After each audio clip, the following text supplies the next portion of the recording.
Ministério da Saúde reúne especialistas internacionais e do Brasil, representantes de programas de vacinação de outros países, para discutir o futuro da política de vacinação da COVID-19. Podem se sentar, por gentileza.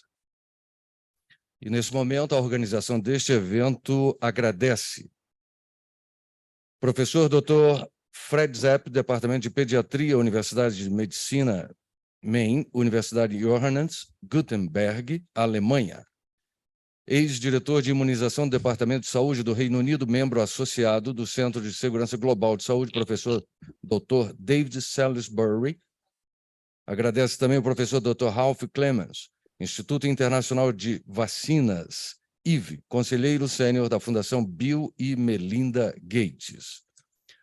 Dr. Jacob Kramer, professor Dr. Jacob Kramer, chefe de desenvolvimento clínico, CEP, Coalition for Epidemic Preparedness and Innovations, Fundación Centro de Estudos Infectológicos, Caba, Argentina, professor Dr. Ricardo Rutman. Também agradecemos o professor Dr. George Hollander, MD, PhD, Hoffman e Action Medical Research, Departamento de Pediatria, professor de Developmental Medicine. Professor Andrew Pollard, diretor do Oxford Vaccine Group, Universidade de Oxford. Também agradecemos a professora Sarah Gilbert, professora de Vacinologia, Instituto Jenner, Universidade de Oxford. Temos ainda a professora doutora Gláucia Maria Moraes, coordenadora-geral de projetos científico-assistenciais. Nosso muito obrigado também ao Dr. Marcos Krieger, vice-presidente de Produção, Inovação e Saúde da Fiocruz. Professor Dr. Jorge Calil, professor da Faculdade de Medicina da Universidade de São Paulo e diretor do Laboratório de Imunologia do Instituto do Coração do Hospital das Clínicas, INCOR. Agradecemos também o brigadeiro Antônio Barra Torres, diretor-presidente da Anvisa, e o professora doutora Sue Ann Costa Clemens, diretora Vaccine Group Oxford Latin America, Universidade de Oxford, Head Institute for Global Health, University of Siena, e a professora Teresa Lamb, Oxford Vaccine Group, Universidade de Oxford.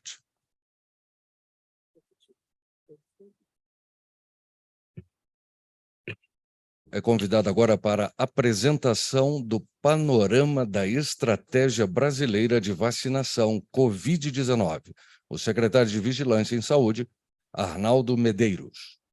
Good morning for everyone. It's quite a pleasure to be here to discuss with all these authorities that we have in this excellent meeting, when we can discuss the Brazilian what the Brazilians have done during this pandemic time, and basically we are going to discuss next moment about the epidemiological data that we have in our country.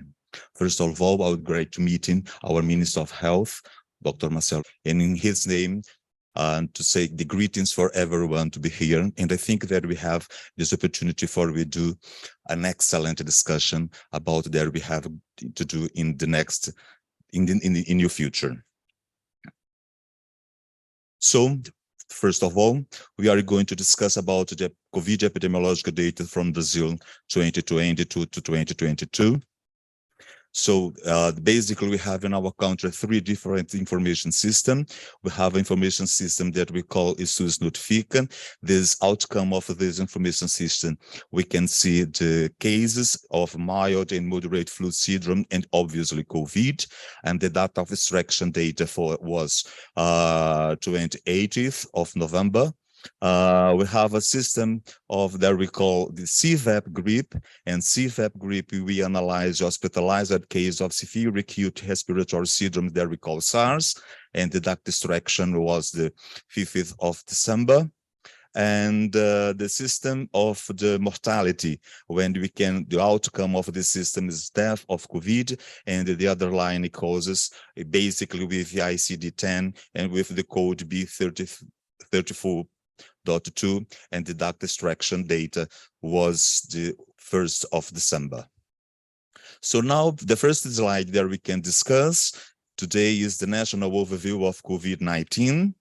The confirmed case death of COVID-19 resistant in the SUS notified in Brazil to 2022 until the date of destruction was 35,531,716. When you can see with this data, we have in 22, we had 7,743,000 cases, and to 2021, 2 millions, and 22 until now, 15 millions. Obviously, you can see when the first case that we have, it was on March in 2020, and we have during this time basically the Wuhan strain. The 2021 we have in Brazil the gamma strain, that was the gamma variant, that was quite important for us, and had a strong impact in our health system. And we can see in 2022, especially in January, that we have the impact that we can see of the Omicron variant. But in spite of the huge number of cases that we had in 2022, especially on January, the health system not suffered so much, because the years earlier we have prepared all the health system in Brazil to support the severe cases. So we had, in spite of it, we had a huge number of cases in 2022. The health system in Brazil was quite preserved. This is the percentage of excuse me, because the target.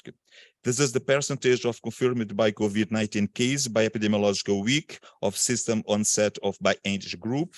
You can see during all the epidemiological weeks in the with ages, we divided with different groups of age: 0 4 years, 5 to 9, 10 to 14, 15 to 19, 20 to 29, 30 39, and so on, and 8 more. And we can see all of this, the percentage that confirmed during all this time, which shows that the Brazilian has an excellent system for we can do this confirmed by COVID case by epidemiological system of the symptom onset and age group.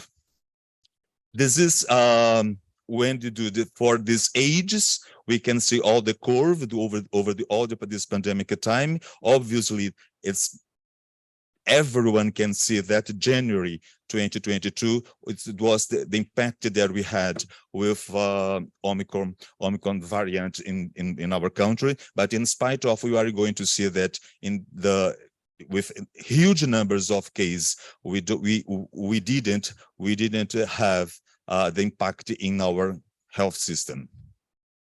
So now we are going to see a national overview of severe acute respiratory syndrome. This is the general population. You can see it in 2021, quite important, excellent, huge numbers of SARS cases with the impact of the gamma variant, the variant gamma.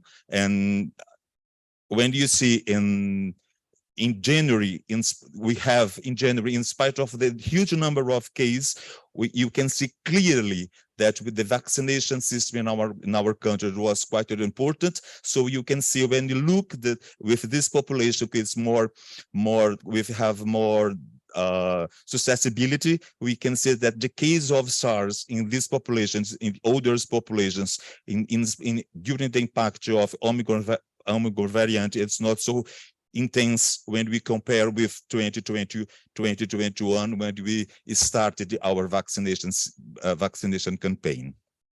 As the same we can see with the children and teenagers, and when you see the SARS case hospitalized by COVID-19 in general population was 2,108,852 cases. When you see children and teenagers, we have 45,247 cases.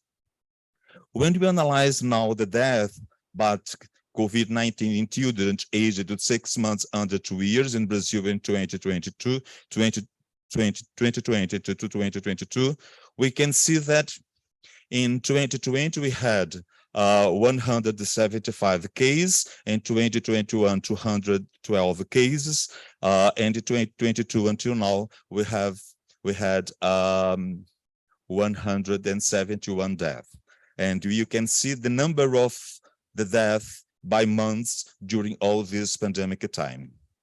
When you can see the same with 2 years to 9 years, we can see in 2022, in 2020, 195 cases, and 2021, 221 cases, and 2022, 191 death, not cases, so sorry, death. And we can see that we have the impact of the Omicron, but we can see that the last months, the number of deaths, we have a very important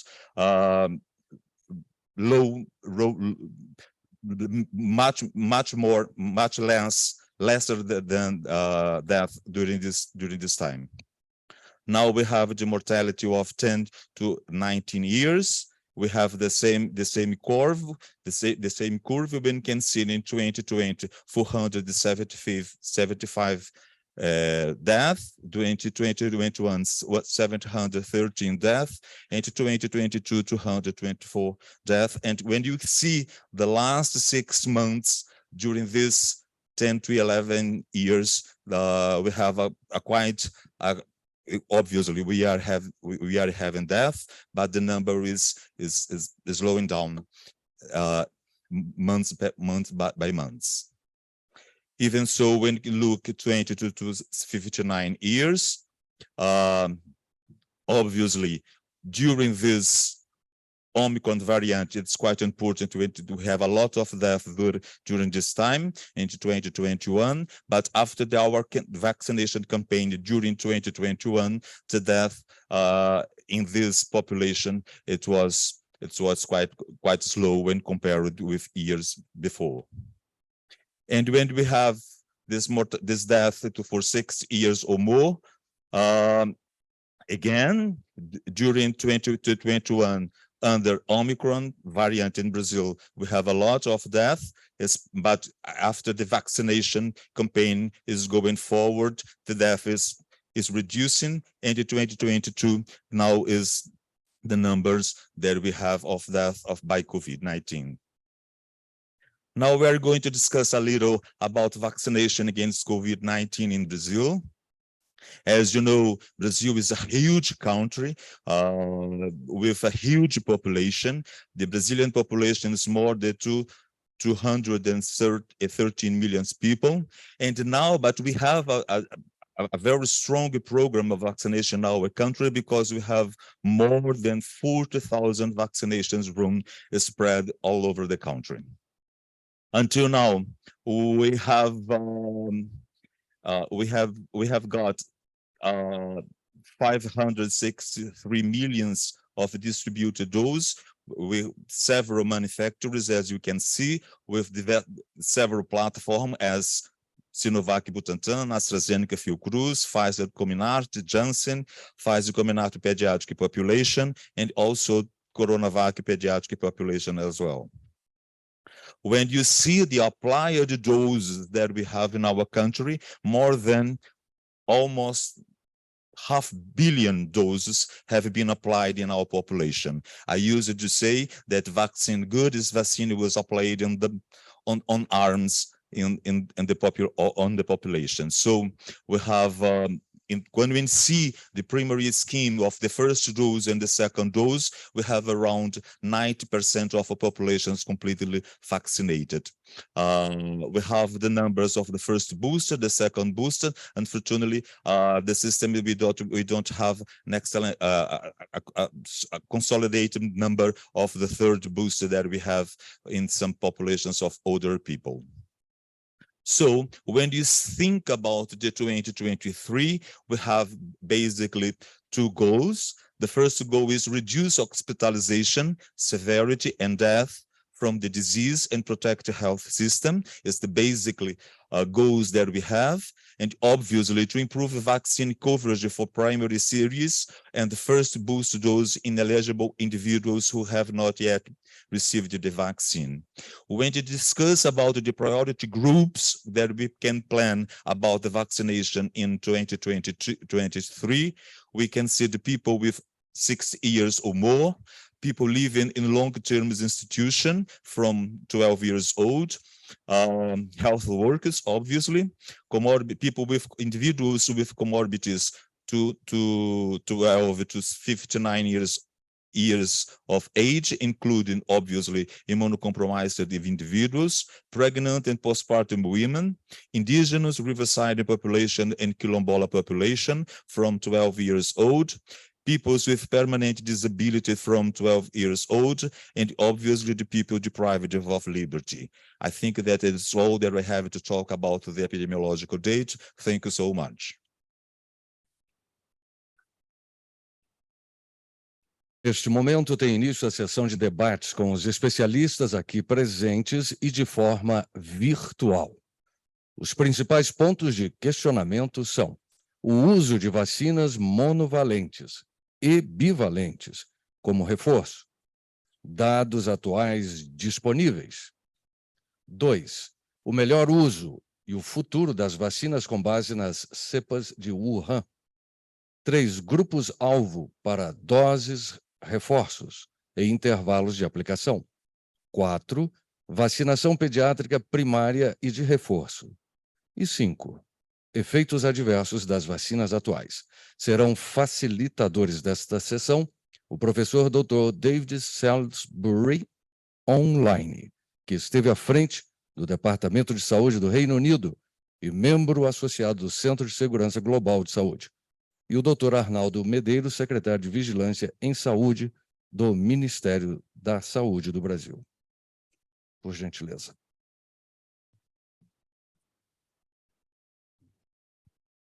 Dr. Salisbury, please, the floor is yours.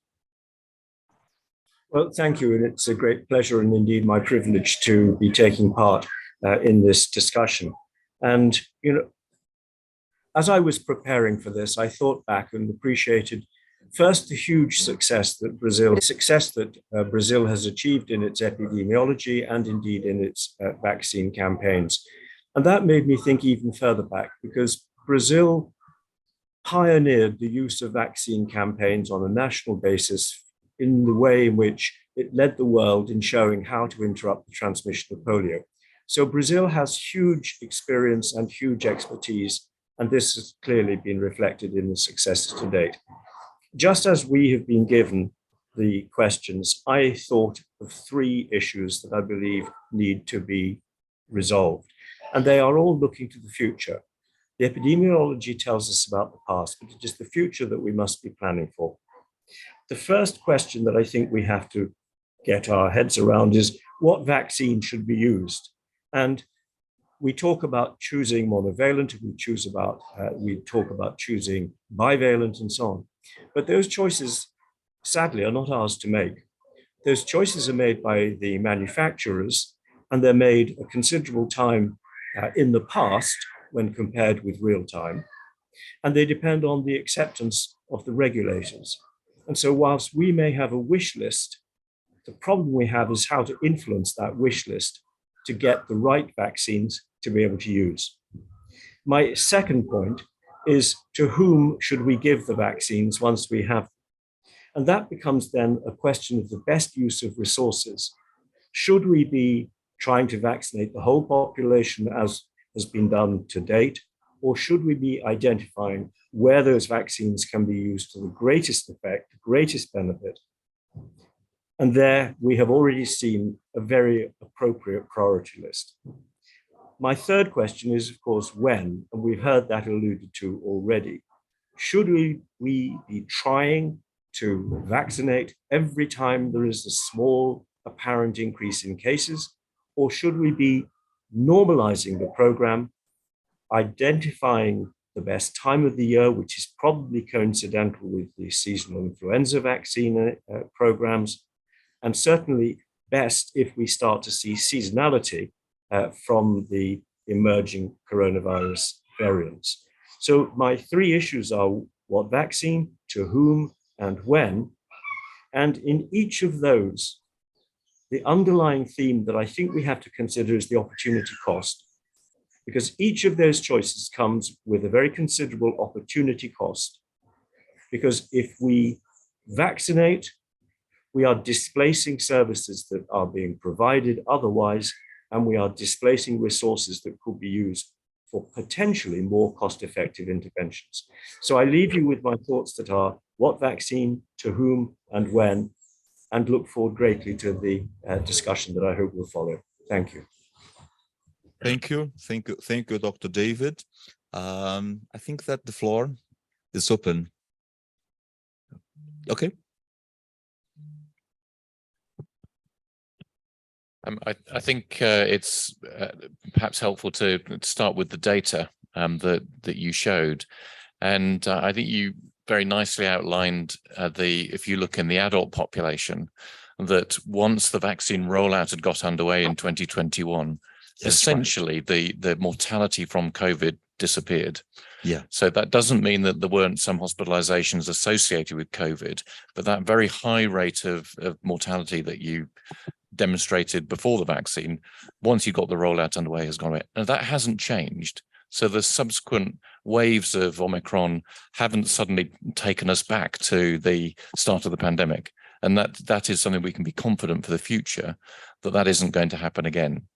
What is going to happen in the future waves is, like influenza seasons, that COVID seasons are going to act as a cofactor in hospitalizations and deaths in people with comorbidities. And so I think when we come to your priority list, is no longer about preventing that very severe lower respiratory COVID infection in the lung. It's about preventing infection that will act as a cofactor with heart failure and diabetes and other conditions, particularly in the elderly. And that, of course, is the same as the approach that we take with influenza vaccination and targeting those individuals who are the most frail or the most vulnerable in a population. So the ideal then, in order to prevent those infections, is to have a well-matched vaccine for the strain that then circulates. And the problem is, we don't know how to predict that at this moment with COVID. With influenza, we make a prediction based on many decades of planning. Sometimes we don't get it right, but there's an effort to put a number of strains together in a vaccine to try to cope with the most likely scenario. And the problem we have with COVID is we don't know when, because it's not seasonal at the moment, and we don't know which are the likely variants that will be in the vaccine. And to actually make things worse, we can be pretty sure that the variants that we've already had will not be the ones circulating in the next wave that happens. And so I think the challenge, and David's really alluding to this, is that as you decide which vaccine to use in terms of strain coverage, the difficulty is that you're going to have a series of vaccines available which are likely to have been designed against variants that are not the ones which will cause the next wave. At least that's where we are at the moment. I think it would be great if you know, in 1 or 2 years from now, we have a seasonal COVID where you can predict from what's just happened in the Northern Hemisphere, what's likely to happen here. And then the vaccine selection will be easier. But at this moment, if you were to use a bivalent that contains the original strain plus BA.1.2, neither of those are circulating. So it doesn't give you an advantage to have that vaccine over one that just covers the original strain. Similarly, at this moment in some countries, there's a bit of BA.4/5, so you might have a slight advantage if you had a vaccine that contained the original variant plus BA.4/5, but a few weeks from now, that will be no longer relevant. So I think that the difficulty at this moment is that it probably doesn't matter which vaccine you use, because the strains that are going to be around in the next 6 months are not the ones we've already had. So I think, as David said, we're going to be in a situation where you make your decisions at that moment based on what's available from the manufacturers. And so those other issues around what the cost is, certainly if you knew that there's a new wave starting somewhere in the world with a variant that's covered, you might select that vaccine. But I think it's very difficult to make a judgment based on the products available today about what you'd use next. Yeah, I agree. It's a quite important questions about when we think about this one, because when we analyze that the vaccinations that we had around the world, and when you see, and we also analyze the evolution of the virus evolution, how the virus have been evolved during this period of time, as we can see now that we have more than 500 different subvariants of Omicrons, and with what exactly what's the behaviors of the subvariants have in our populations at all. And it's quite for these reasons, for all these reasons, it's quite important to think about that we have to do for the next time, for the next years, or the years to come. I have for the papers that we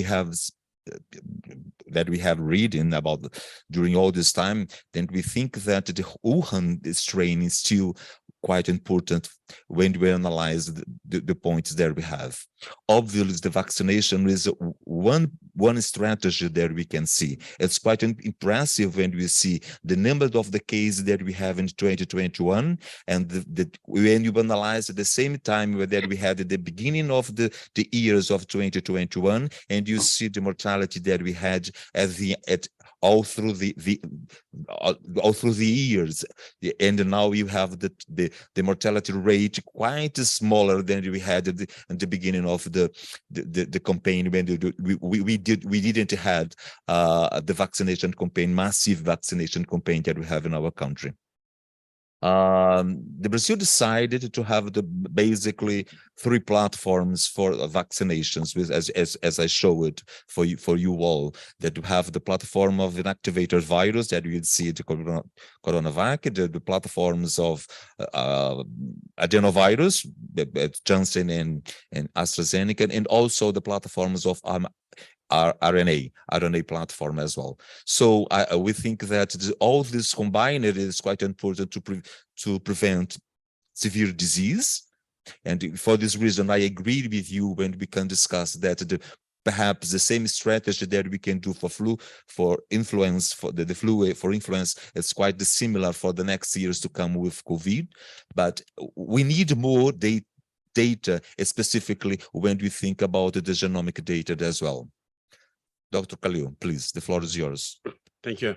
Well, I'd like to agree with the specialists that have talked before me, but this put Brazil in a weird situation. I think all the world is in a weird situation, because on one hand, we have these all these impelling forces to buy the bivalent vaccine by the pharmaceutical companies. But in this case, for instance, in Brazil, I think it's quite dangerous since we are producing the vaccine developed by Oxford, by Fiocruz. And once you have this bivalent vaccine, nobody wants to have the monovalent vaccine, and that's very bad. I remember that we had this discussion at COVAX, WHO, and we decided not to buy the bivalent in order not to destroy other vaccines that are available in the world. On the other hand, there are many physicians and so-called specialists in vaccinology that are pushing to buy the bivalent. And I don't know. Do we have any, hard evidence that these work better, as you're saying? Do we have better evidence, even for a 5th vaccine? What do we have? We don't have effectiveness data whatsoever, but we do have to have a decision. And in most of the countries, especially in this country here, this became very political instead of technical. And it's very difficult sometimes to discuss very openly what we should do in the country. Can I make a comment, please? For sure. Yes. Okay. So I think we first have to lean back and ask ourselves what a vaccine is supposed to do. And the vaccine is supposed to prevent severe disease, hospitalization, intensive care use, death. And what we see is that the Wuhan vaccine, even 3 doses of the Wuhan vaccine, has an efficacy of 75% against hospitalization caused by BA.5. An additional Wuhan dose, a 4th dose, increases the efficacy against hospitalization to 88%, which is, for every other vaccine, one would be very happy to have an efficacy of 88%. I would want to make decisions based on data about reduction in neutralizing capacity, because we don't know how this reduction translates into clinical evidence, into clinical impact on severe disease and hospitalization.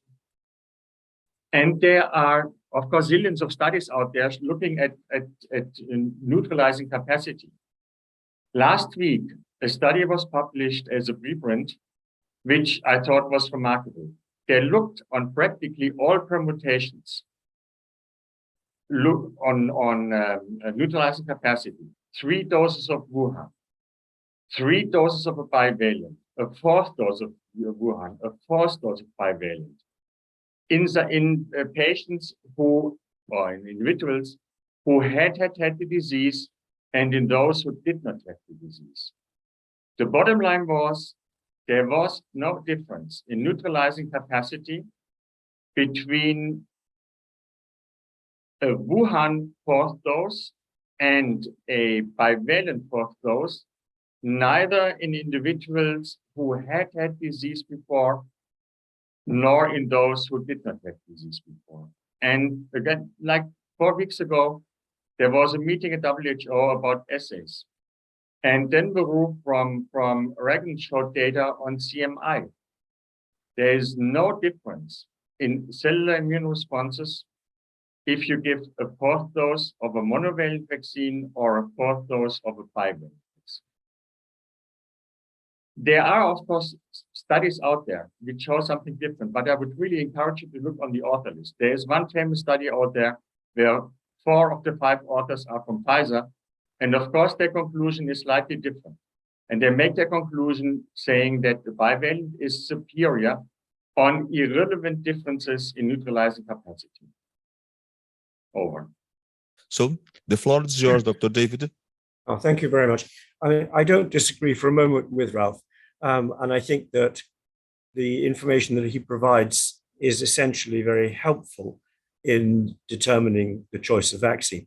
The piece that I believe is missing from all of this is we simply do not know what the protective efficacy against severe disease would be from an Omicron monovalent.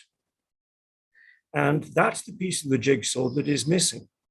And so we are trying to make a deduction based on Wuhan data, bivalent data, but we don't have the third piece, and that is to know how effective an Omicron alone booster would be. Because if we knew that it was as effective or better than Wuhan alone, we would not be locked into continuing with Wuhan either as monovalent or as bivalent. Thanks. Over. Thank you so much. The floor is open. Okay. Bom dia a todos, eu sou Gerson Pena, sou cientista sênior da Universidade de Brasília, cientista sênior da Fiocruz, aqui represento a presidência da Fiocruz, que o professor Marco Krieger não pôde estar presente. Parabenizar o Ministério por essa realização desse importante simpósio, pela sua postura durante a campanha de vacinação, a Anvisa pela rapidez com que trabalhou e o Butantan, porque não sabemos como seria o Brasil se não tivéssemos a Coronavac no início da pandemia. Eu quero concordar com todas as frases e, em nome da Fiocruz, dizer que, exceto um artigo do CDC norte-americano, que é cheio de limitações, todos os outros manuscritos publicados, sem exceção, inclusive os que saíram hoje, apenas mostram estudos de anticorpos neutralizantes. Não tem estudo nenhum da vida real que nos permita, num país continental, optar por uma vacina bivalente em detrimento da monovalente que nós estamos aplicando aqui. Se nós olharmos os dados, por exemplo, do Instituto Emílio Ribas, em São Paulo, as pessoas que estão internadas, todas, sem exceção, têm comorbidade, ou todas estão com esquema de vacinação incompleto, ou não vacinadas. Então, os estudos de vida real, do qual eu faço parte, do Vigivac, analisando a pedido do Ministério os dados de vacinação na vida real, os mais velhinhos, sou eu, Maurício Barreto, Guilherme Werneck, Manuel Barral, com um grupo grande de 40 cientistas mais júniores, são claros com a efetividade das vacinas que nós temos até agora. O que o Brasil precisa ter é um impulso muito grande para completar as doses, ou para vacinar. Então, qualquer decisão nesse momento, sem nenhum estudo de efetividade na vida real, no nosso juízo, é bastante precipitada. Obrigado. Jason, if you allowed me, I'm going to resume what you said in Portuguese for everyone to understand, because unfortunately the people, if you want to speak in English, you can resume your words in English, because unfortunately the majority of the people here, they don't have the radio of the translation as well. Could you please do that, please? Yes, I can do. I can do. Basically, he said that the scientific studies that we have done around the world, there is no scientific evidence for the bivalent vaccines is quite better than the monovalent as one. In our country, we can see the people what's hospitalized in our country. We can see the people what's older, with a lot of comorbidities, and the majority, they don't have the primary scheme completed, and many of them have not received the vaccine at all. And so we think that he said that there is a great evidence that we can continue to believe that the monovalent vaccine is quite important for when you see the public health program in a huge country as Brazil. I think that was basically what. Thank you very much. Perfect. Thank you so much. It was yours. Thank you. First of all, I thank you the invitation for participation here. And pleasure is ours. Also, I think I'm from Argentina, so let me share with you the experience that we have in our recent discussion. I'm part of the NITAC organization in the Ministry of Health for Argentina. So 1 month ago, at the end of November, we decided to incorporate a new booster for people older than 50 years and for people 18 plus with immunocompromises. We are going to use the vaccine that is currently in Argentina, that is the two RNA vaccines with original Wuhan strain. We are not going to use bivalent so far because we don't have yet. And I think this is, beside this experience that we decided, I think this symposium with this kind of discussion, and particularly inviting people from regional, I think it's a very good initiative. In my opinion, we have in Latin America, and particularly in South America, we have the Pan American Health Organization, and in my opinion, it's a very good organization to discuss the future of vaccination. For example, we can organize through PAHO or through the TAC of PAHO, the Technical Advisory Group members, to organize a regional symposium through PAHO and discuss what are we going to do with future immunization with COVID. So I think, and this kind of discussion, inviting also people from Europe and also people from Argentina and people from Brazil, and discuss what's on, I think this is a very good initiative, but inviting also and including people from Pan American Health Organization and other countries as well. In the case of Chile, for example, Chile decided also to go with booster, but they are going to include the bivalent vaccine. So this is a different approach comparing with the approach that we decided to do in Argentina. And to complete the picture, our experience with vaccines is similar as the picture that it was shown by here in Brazil. The only difference that we have is the experience that we have with Sputnik. We applied more than 20 million doses of Sputnik vaccine at the beginning of our campaign with a successful effectiveness. Unfortunately, this vaccine is they don't comply with different aspects, but anyway, that was a very important vaccine for us at the beginning because it was the only vaccine available for our country. And my last comment is that one aspect that is very important is that with the same as here in Brazil, the compliance with the booster is decreasing. Last booster in Argentina was 30%, 30, comparing with the previous one that was 70%. So one aspect, we need to give trust also to the population, and we need also, in my opinion, we have all the approvals of the vaccines are in an emergency use. If we don't oblige to the laboratories, to manufacturers, to replace this kind of approval by the regular approvals, because an emergency use, it's always like a little fishy for the population.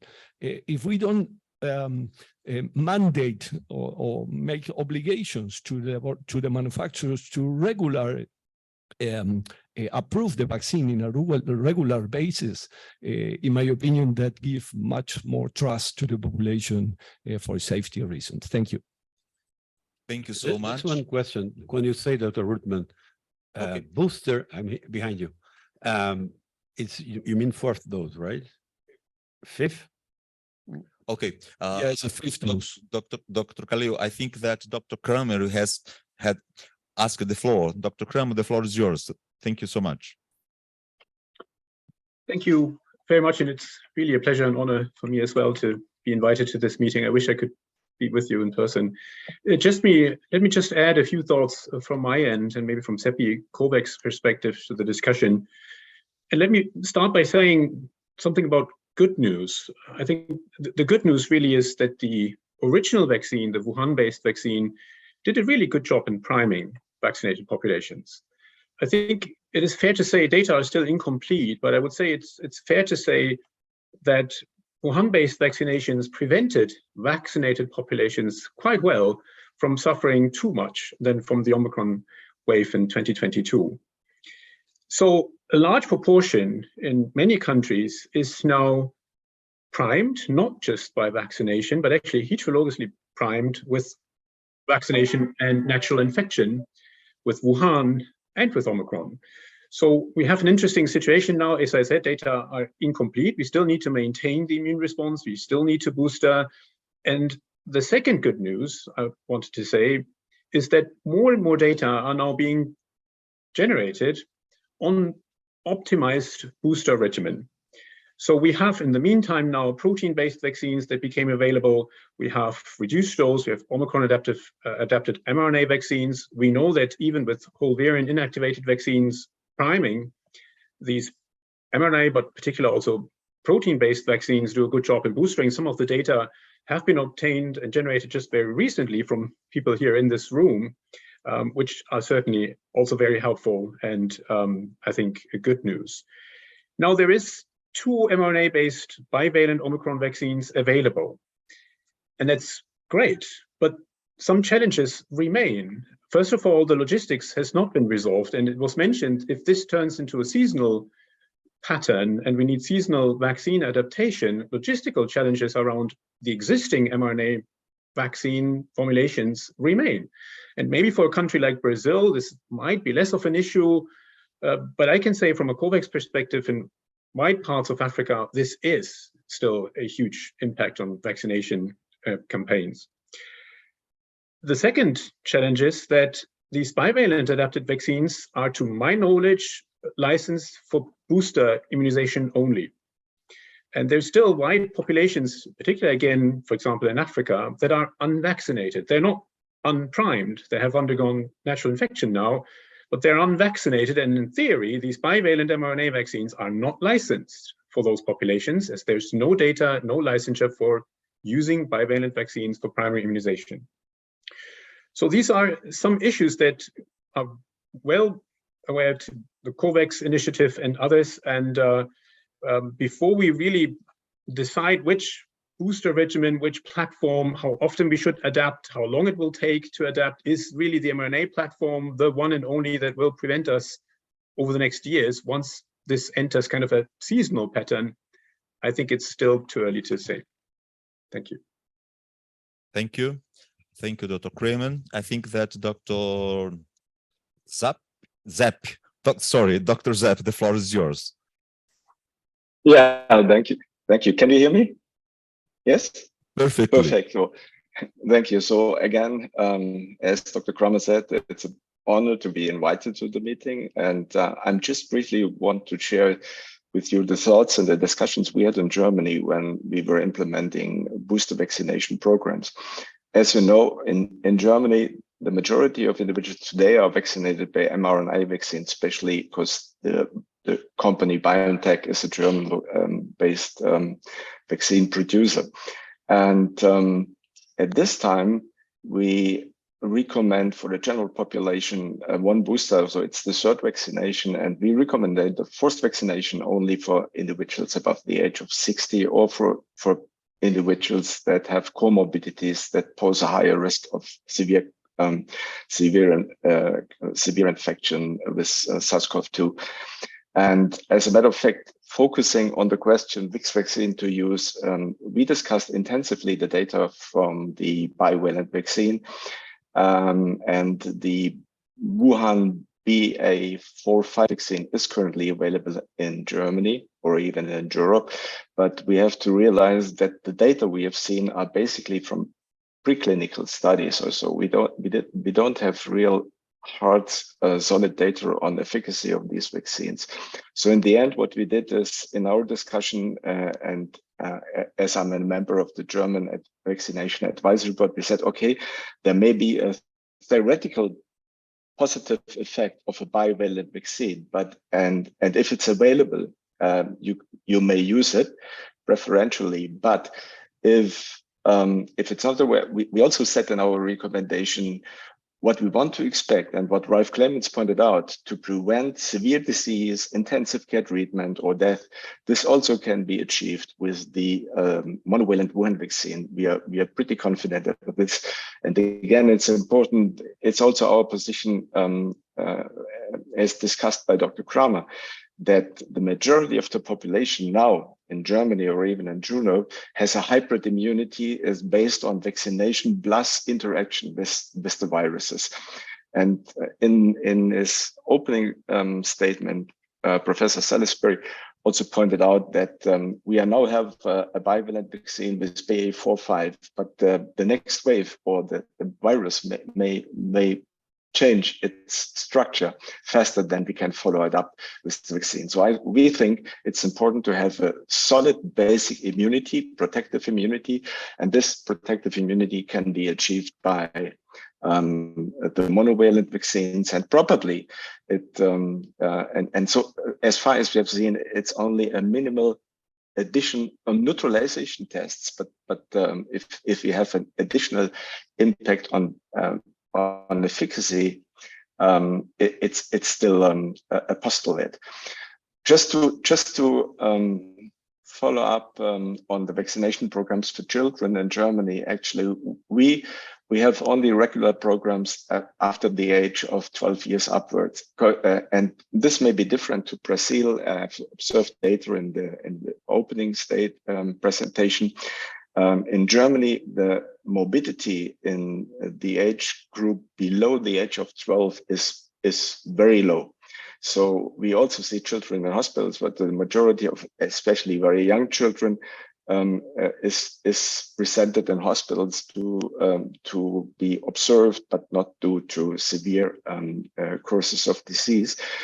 So we in the end, we decided not to use the vaccines in the age group below the age of 5, with the exception of children that have comorbidities that may pose a higher risk of infection. And in the age group between 5 and 11, we give them only 1 dose to achieve the option of developing a hybrid immunity, because we have seen that almost 90% of the children in these age groups already had interaction with the wild type virus. So in the end, we don't have a 5th vaccination program, with the exception of, we say in very old people, like people above the age of 80, you may consider it, but in general, we have only a maximum of 2 basic doses and 2 boosters, and this is only for the older population. But basically, we say you can use every available vaccine. You don't need to shift to a bivalent. You can't use it, but we are pretty convinced that we achieve good protective immunity with at this time with the Wuhan strain, and think in the long course. I would agree with what colleagues said.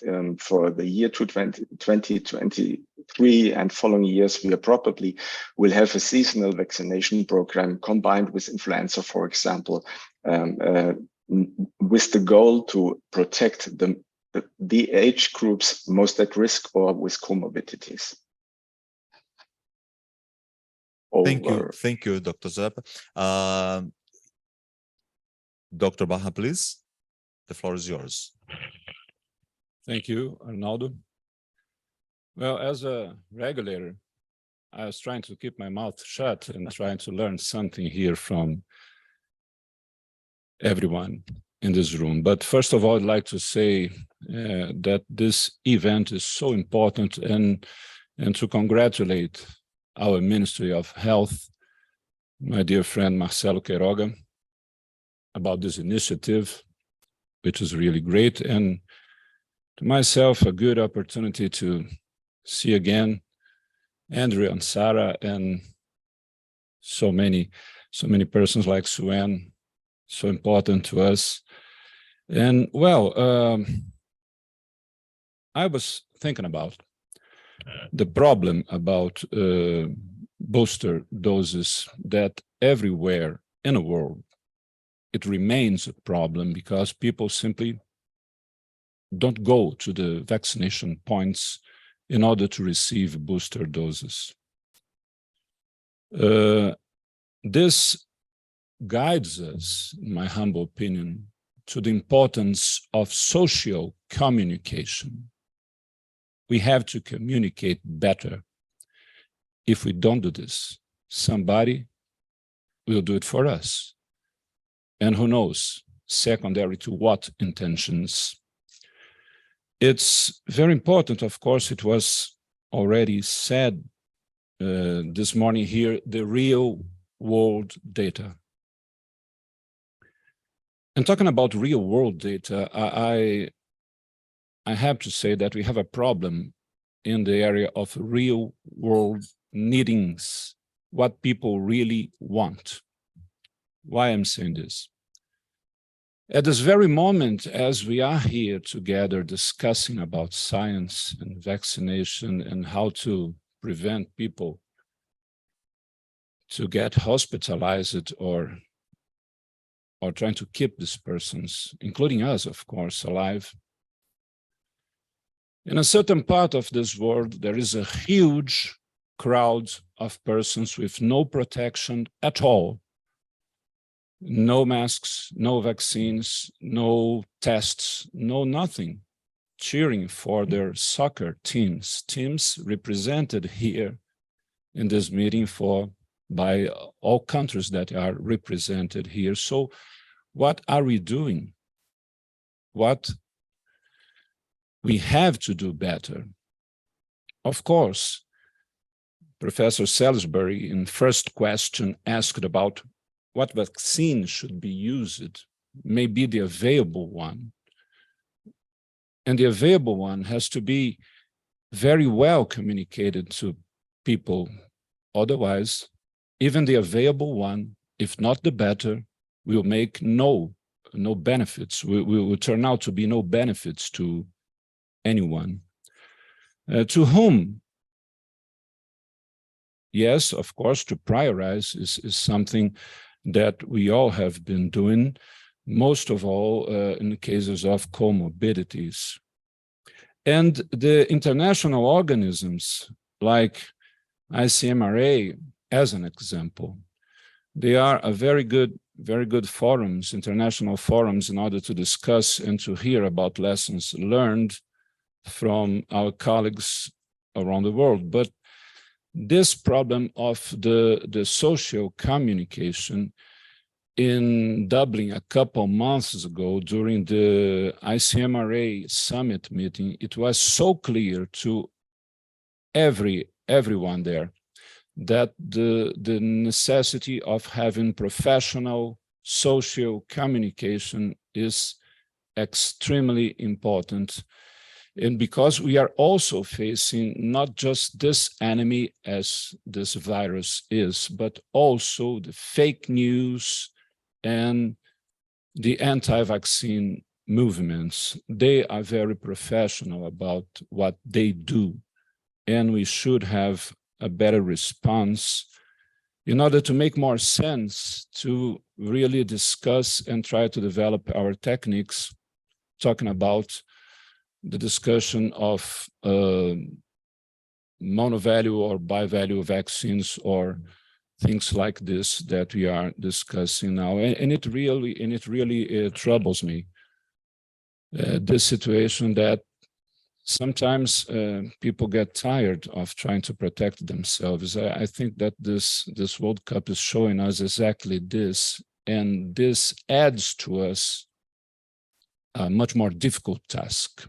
It's just for a reflection, since, as I said in the beginning of my speech, I'm a regulator. I cannot contribute with science.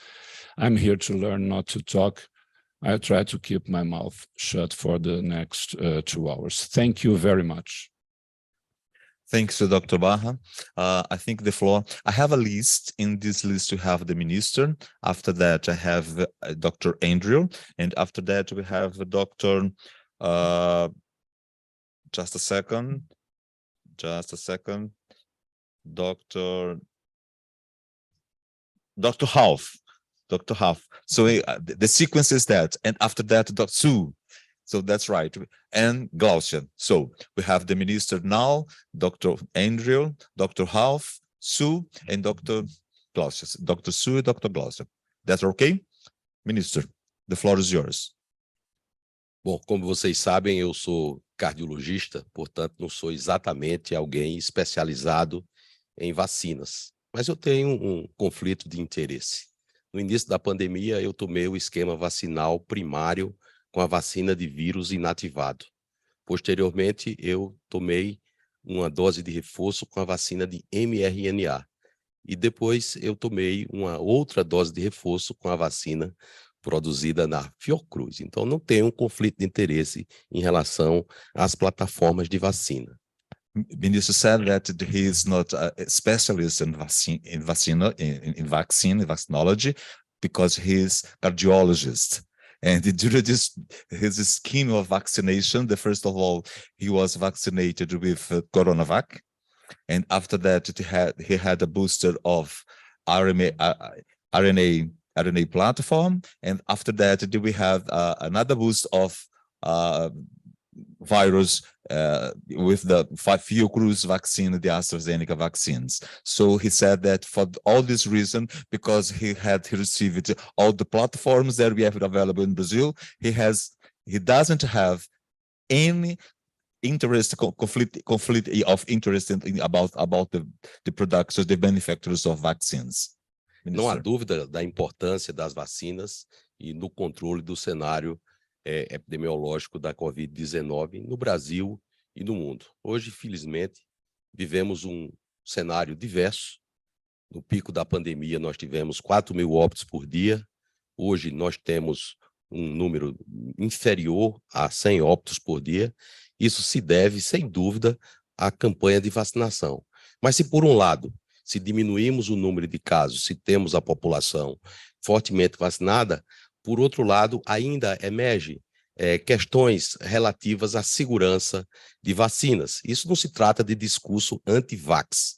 Discutir segurança de vacina ou de qualquer fármaco, de qualquer produto inovador, faz parte do próprio desenvolvimento dessas vacinas.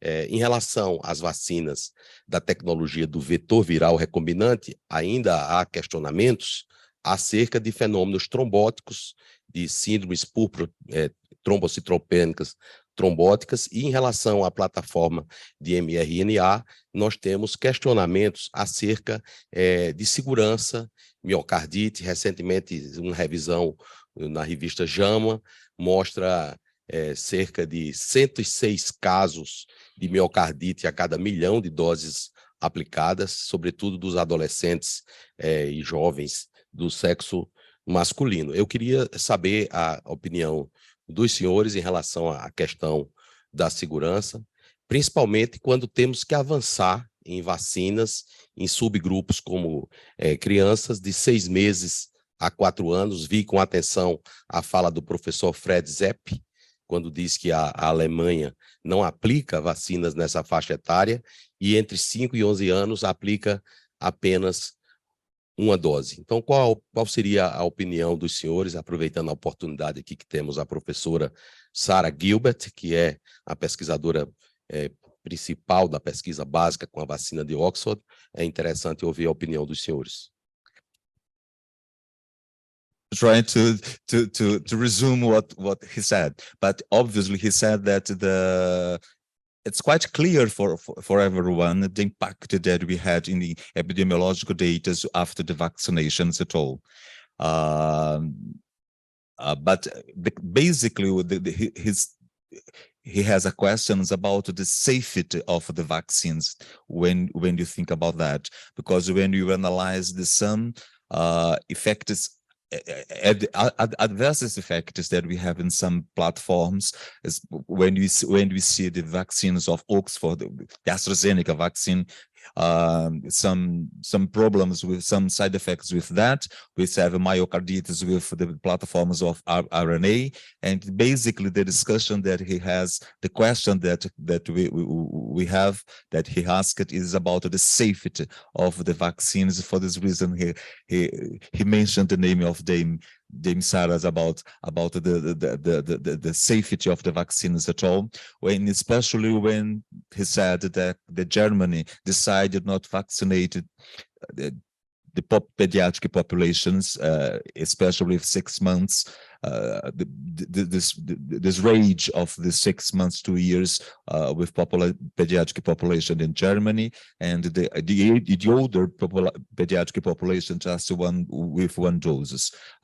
Basically, he asked about the safety of the vaccines, as you all see about that. I'm not sure if you can answer now because I have a list, but the floor is yours, Dr. Dame, if you want to do this. Well, I'll just... Okay, sorry. Just a very brief response. We must always, of course, bear in mind the risk-benefit ratio of the vaccines, and that will be different in different parts of the population. This is a new disease, that we have new platform technologies, so it's been necessary to gather the data as the vaccines have been used on large scale, and then for the policymakers in different countries to take that into account when they decide how to use the vaccine. So we should not be making recommendations for use of the vaccine without always considering the risks, and it becomes complicated to understand the risk for different parts of the population, which is why we need the data always to assess that. We have now seen enormous benefit from the vaccinations at the beginning of the pandemic. I think that we're going to see less need for the vaccinations in fewer parts of the population as we move forward. And that's not just because of safety, it's because over time there will be less benefit because there is now so much immunity in the population in general. Thank you so much. Professor Andrew, the floor is yours. Thank you. I was just going to come back to the pediatric point and agree with Fred's comments, and particularly when you consider it, even when you go back to the beginning of the pandemic, and the risk in younger children of severe disease or death was extremely low. But at that time, some countries did take the view that even those very rare numbers of deaths warranted vaccination in the younger age groups, and that is in a pandemic situation a rational choice for countries to make. But today, if we're talking about the pediatric population, we're talking about age groups that have had usually more than one infection already. There's been a lot of spread in schools of the virus. So we're not dealing with a completely naive population. So the additional benefit of vaccination now that you've already got immunity is going to be extremely small to add on to what we have at the moment.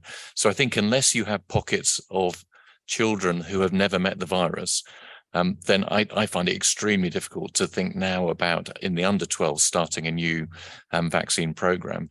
And actually, even in the over 12s, if they're unvaccinated, unless they're in risk groups, the additional benefit in that age group of vaccination is going to be very small. We're dealing with a chance that was near to zero of dying from COVID, and that has become lower than it was. So it's very difficult to make those arguments. And particularly given the scale of the pediatric population in Brazil, coming back to David Salisbury's point, the opportunity cost of buying vaccines and vaccinating children who have near to zero risk of anything, if even having symptoms, then it doesn't make sense to me. And I think that's the approach that's being taken in many countries, not in the US, where they've taken a different view and decided to move forwards, even offering the vaccine down to 6 months of age. But so not everyone has that same view. But to me, that's how the data look. Having said that, I was a bit surprised by the data you showed, which suggested some peaks of deaths in children associated with Omicron. And I find that very surprising because that's not something we've seen in Europe. So I think it's not huge numbers for such a big population, but it still makes me wonder whether it's worth looking into the data further to see whether some of those are coincidental infections in children who died from other causes, just because it seems so unusual compared with other countries. Thank you. I think that the floor is Dr. Half. Thank you very much. And I also would like to come back on the question about vaccination of children. There was a very recent study published in the New England Journal of Medicine from Qatar, where the World Cup is. And they looked on the effectiveness of the schedule of the Pfizer vaccine in children 5 to 11 years and adolescents 12 to 17 years in the Omicron environment. The efficacy of the 2-dose schedule, 10 microgram primary vaccination, was 25%. After 3 months, the efficacy was 11%. The 2 doses priming with 30 microgram for adolescents in the Omicron environment, 30% efficacy. And dropping to 20% after 3 months. This is negligible. And then you need also to put this again in the context of the potential adverse events, as Sarah said. It's always the benefit risk. So in an Omicron environment right now, that schedule which is proposed for children and younger and older children is really not optimal. And then if you look on the adverse events, and Minister Quiroga alluded to this, myocarditis is a major issue for mRNA vaccines. And there was this huge CDC study where they showed that the increase in myocarditis in male adolescents is factor 100. And myocarditis is not a little flu or something like this. Myocarditis has consequences. There are studies where they did MRI scans in adolescents who got myocarditis. And in about a third, you had persisting structural changes in the heart. And if you have structural changes, imagine what happens in 20, 30 years. This is prone for arrhythmias. So that benefit risk aspect for children vaccination needs to be much more scrutinized. Over.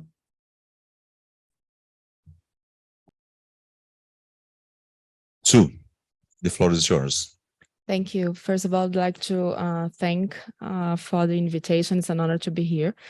I have some comments, and the first one is I think we should think about the use of mRNA vaccines of pandemic. So during the pandemic, it was a great tool, but we have to start thinking the use of this platform of pandemic for many reasons that were discussed here before. So it's the reactor, the safety, and actually also the cost and the persistence. Then the second comment I have, and I would like to echo Dr.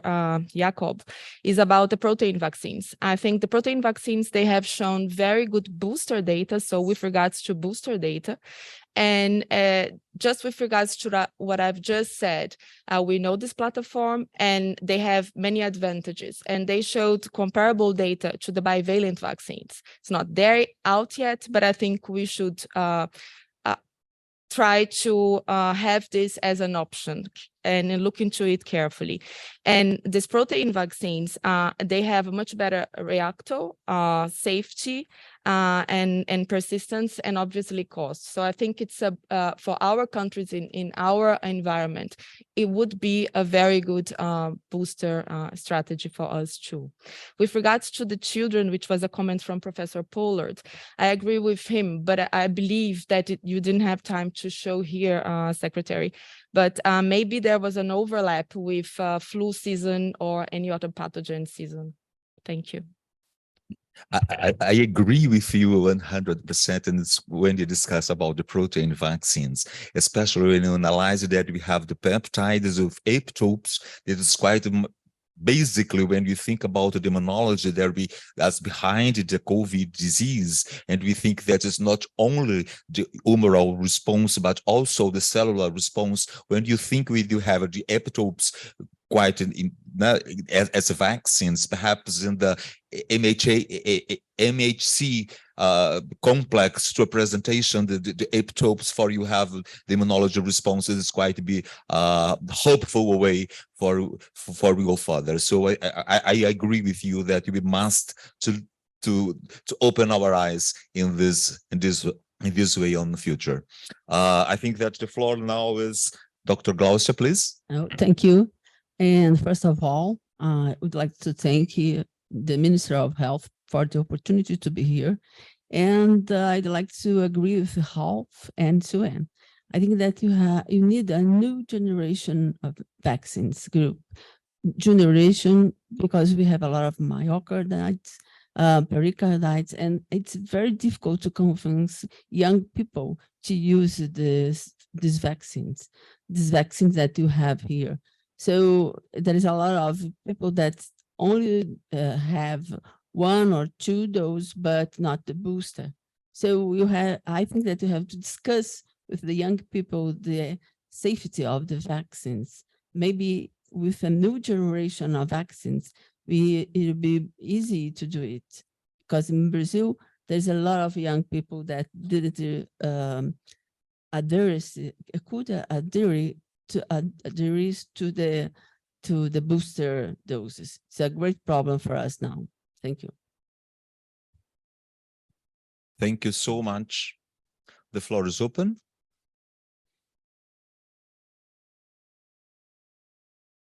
No? Everyone? No? Oh, Dr. Ranger, please. One of the other points that you asked about was the interval, about when vaccine doses should be given. And I think the difficulty with answering that question is that we don't know how frequently waves of COVID are going to come. I think most of the modeling suggests that things are going to get more spaced out, but we don't know exactly when that'll happen. But it does seem likely that waves in the future will be associated with winter season, not for certain, but likely. In which case being more spaced out and targeting just the vulnerable in the population makes the most sense. And it deals with this point that Sarah brought up about the risk benefit. If you're targeting the most vulnerable, there is much more benefit. And so whether there are some side effects of vaccines or not has to be weighed against that benefit. So as we move to less frequent vaccination, and hopefully we can do that pre-season in a winter season in the future. I think we'll be in a better situation. Obviously complicated where you span a country that's got a lot of the tropics as part of it, where the waves in the future may be less predictable. Thank you, Dr. David. I would like to give you the floor for your final considerations, please. Yes, thank you. It's been a great pleasure to be listening to the discussions. I come back to my 3 questions, and I think that we have gone quite a way towards addressing them. The first is, what vaccine? I really have had no great passion for the bivalent vaccines, with an apparent consensus that a monovalent vaccine appears to be as well suited as a bivalent to our current needs. Clearly, we don't know what will be necessary in the future, but nevertheless, it does appear that there is a consensus that a monovalent vaccine does appear to be well suited. In terms of the answer to the question of what vaccine, I think the answer is what you can afford. And what you can afford is contingent on the answers to the next 2 questions. The next was to whom, and then I think it is a matter of what is the best use of your resources, because of both the direct cost and then, of course, the opportunity cost. And it does appear to be, again, a coalescing of opinions that the priority groups are clearly identifiable, and these ought to be the targets for future vaccine campaigns. The third question was when. And again, it does appear that there is some coalescing of views around seasonal vaccine programs. I think that if we do that, we know how to administer influenza vaccine to high coverage amongst certainly the older risk groups. We're not so good at doing it to the younger people with comorbidities, but certainly on an age basis, we do well in our flu vaccine campaigns. So it does make sense to co-administer COVID vaccine at the same time as flu vaccine campaigns. We make the benefit of the investment of the flu vaccine infrastructure and the experience of how to do it. So what happens in between when we know that the protective efficacy is not necessarily as long-lasting as we would like? And as long as COVID remains reasonably seasonal, I think there is an argument that says that unless it changes in severity very dramatically, in the intervening period when we may not get good vaccine-induced immunity, and I don't say this flippantly, but we take our chances, because the, again, cost of repeated multi-year campaigns will outweigh the benefit. So I think the answers to the questions are what vaccine it is, what you can afford. The second is to whom, and I think it is a matter of prioritization. And the third, I believe, is to build on existing skills and competences and coincide with seasonal influenza. It's been a great pleasure to take part in this symposium, and I thank you for the invitation. Over. Well, for me, it was a great pleasure to have in this meeting to discuss with you all the future about and updating the data about vaccines. And I do believe as well that the monovalent vaccine is quite effective and secure. And we don't have sufficient data to think and to analyze that bivalent vaccine is safer or more effective than the monovalent ones. I think that I do believe that probably at least in Brazil, we think that our annual vaccination must be quite similar to the population with when see about the influenza population as well, but because I think it's quite the same populations about that. And for this reason, we show the priority group that we are thinking about to do in 2023. And for us, the Minister of Health, and especially for me as Secretary of Surveillance, it was a great opportunity to share the experience that we have And obviously the data that we have done, that have collected, we are going to publish this data for everyone to have the data with details that you needed to analyze and to do a further consideration. So I thank you all, and for me it's a great pleasure to share this moment with all of you. Thank you so much. Minister. Tivemos uma discussão bastante produtiva hoje sobre todos os aspectos relacionados à vacinação contra a Covid-19. Discussão essa feita por verdadeiros especialistas, pessoas que têm uma longa trajetória, seja na pesquisa básica, seja na realização de ensaios clínicos, seja na elaboração de políticas públicas relacionadas à vacinação. Notadamente, os nossos colegas da Universidade de Oxford, onde a partir dos estudos de Edward Jenner, o conceito de vacina começou a ser difundido para o mundo, e hoje vacinas são sim a principal política de saúde pública para promovermos a saúde global. Assim, posso dizer também o tratamento da água, levar água tratada para as comunidades remotas, que em pleno século XXI ainda temos esse problema. O Brasil é um país continental e é um país que tem uma forte tradição em vacinação. Esses esforços começaram com Oswaldo Cruz, que à época enfrentou a guerra da vacina. A partir de 1973, foi criado o Programa Nacional de Imunizações, PNI, conhecido de maneira carinhosa por todos os brasileiros, e que foi convertido em lei em 1975.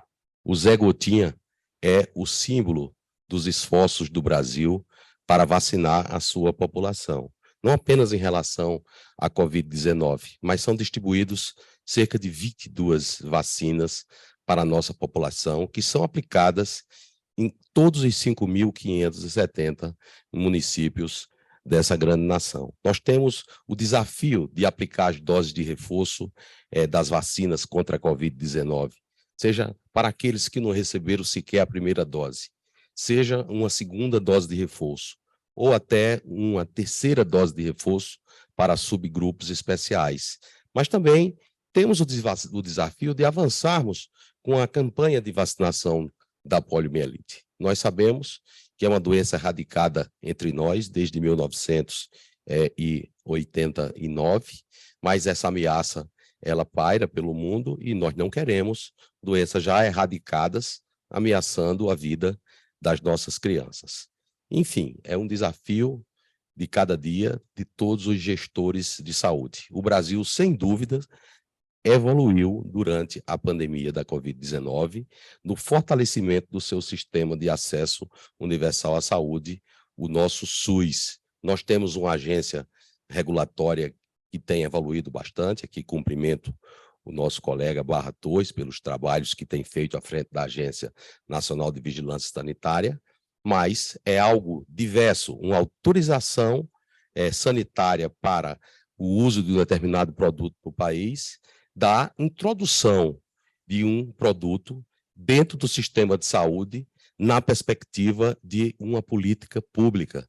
Como foi discutido aqui, e nós bem sabemos, os sistemas de saúde de acesso universal, de uma maneira geral, eles são subfinanciados e nós temos que verificar a questão atinente a custo de oportunidade, porque muitas vezes uma intervenção, como por exemplo, ofertar-se vacina a crianças de 6 meses a 4 anos contra a Covid-19, pode não se mostrar tão custo efetivo como, por exemplo, implementar um programa de tratamento para cirurgias cardíacas pediátricas em um país que o acesso a esse tipo de cirurgia é limitado.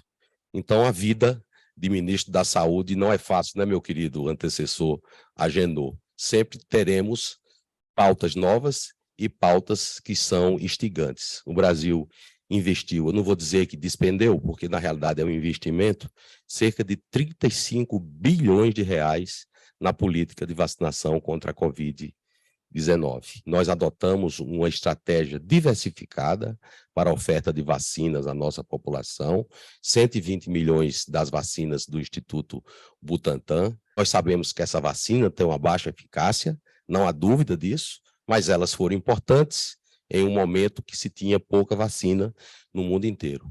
Nós efetivamos uma transferência de tecnologia com a AstraZeneca, a Universidade de Oxford, e hoje a Fiocruz, que é um patrimônio de todos os brasileiros, já consegue produzir essa vacina com o IFA nacional. O Brasil tem autonomia para produzir pelo menos 1 milhão de doses de vacinas todos os meses a partir da nossa Fiocruz. Nós adquirimos vacinas de mRNA, a farmacêutica Pfizer, cerca de 300 milhões de doses de vacina.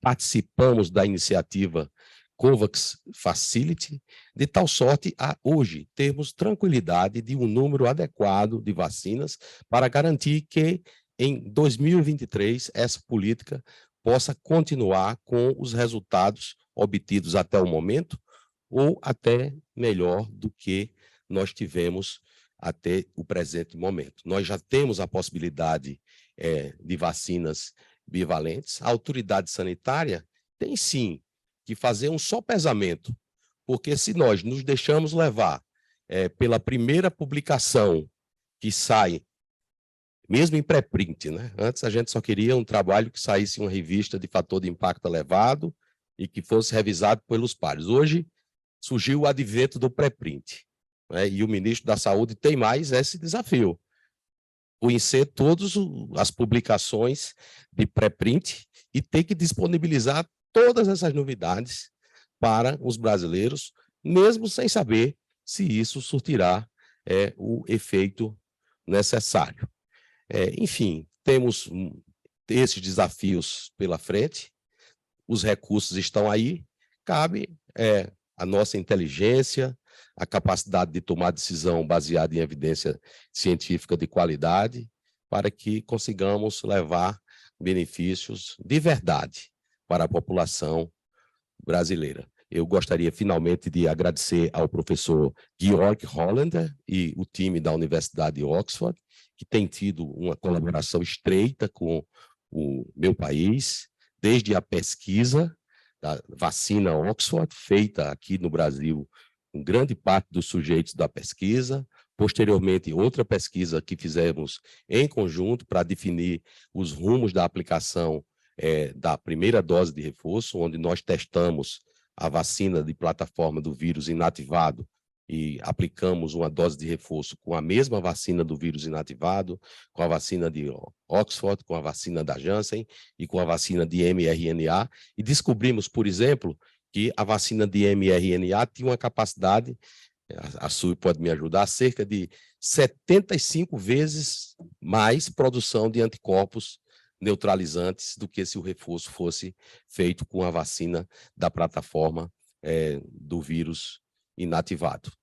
Também aprendemos durante esse período a fazer análises mais apropriadas, como que aconteceu em dezembro, janeiro, discutimos a aplicação de vacinas em crianças de 5 a 11 anos e fizemos uma consulta pública para discutir com a sociedade, e isso muitas vezes não é bem compreendido, né? Como está hoje em consulta pública pela Conitec a discussão da vacina de 6 meses a 4 anos, quando países como a Alemanha não aplicam, e nós aqui, muitas vezes, somos questionados porque colocamos em consulta pública, mesmo tendo disponibilizado já essa vacina para crianças entre 6 meses e 4 anos, aqueles com comorbidades, que é onde existirá, sim, uma necessidade para a aplicação dessas vacinas, mesmo assim com as ressalvas feitas pelos pesquisadores. Então, agradecer a todos vocês e dizer que me sinto muito honrado de participar desse momento da saúde pública do Brasil e, sem dúvida, marca uma nova forma de se discutir política pública nessa nação. Muito obrigado.